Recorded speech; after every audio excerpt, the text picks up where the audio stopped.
But like, it is another situation than pretending like Caitlin Clark doesn't exist. They want to make the trajectory look like it's going up and not down. ESPN just got exposed for blatantly twisting the truth about WNBA All-Star Game ratings. In a desperate attempt to cover up the brutal fallout from Caitlin Clark's absence. And the cover-up was so sloppy, even their own journalists couldn't stay quiet publicly, calling out the network for pushing a misleading narrative. After the 2025 All-Star Game, Indianapolis has suffered a brutal 36% ratings nosedive from 3.4 million viewers in 2024, down to just 2.2 million. ESPN chose to completely skip over last year's record-setting number. Instead, they compared the game to 2023 to manufacture the illusion of growth that simply didn't exist. If you believe Caitlin Clark is the only superstar in the WNBA, then comment needle move. What makes ESPN's statistical gymnastics even more absurd is where the game was held,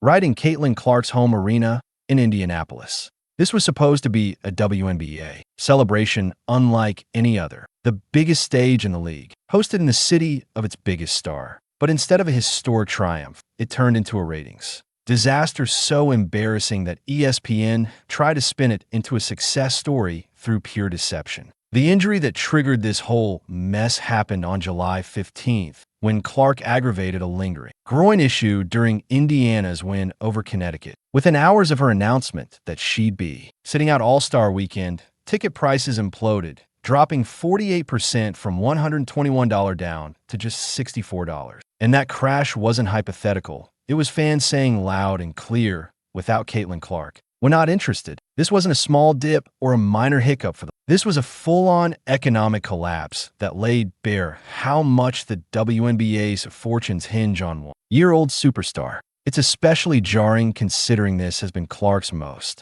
injury-plagued season to date, missing 10 regular season games after going her entire college and rookie career without sitting out once. Can mainstream networks ever be trusted when they've got money tied up in the leagues they cover?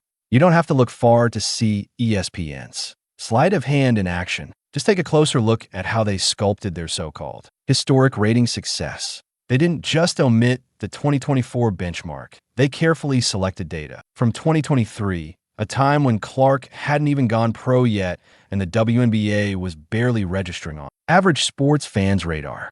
Rather than tell the truth, that ratings dropped by over 1 million people. Year over year, ESPN chose to plaster their social media and press releases with a misleading stat. That 2025 was up 158% from 2 years ago. That wasn't a mistake. That was a deliberate PR move to manipulate the narrative and distract from the damage Clark's absence caused. And what really gives away the game is ESPN's sudden change of tone. All season long, they've credited Clark for driving record growth, selling out arenas, and putting the WNBA on the map. But when the All-Star Game tanked without her, suddenly it's like no individual player matters. They even tried to pivot attention to Friday night's skills challenge and three-point contest, which pulled in 1.3 million viewers, an 89% jump from last year. But they left out one key detail. Those numbers had everything to do with format tweaks and primetime scheduling, not some magical surge in overall league interest.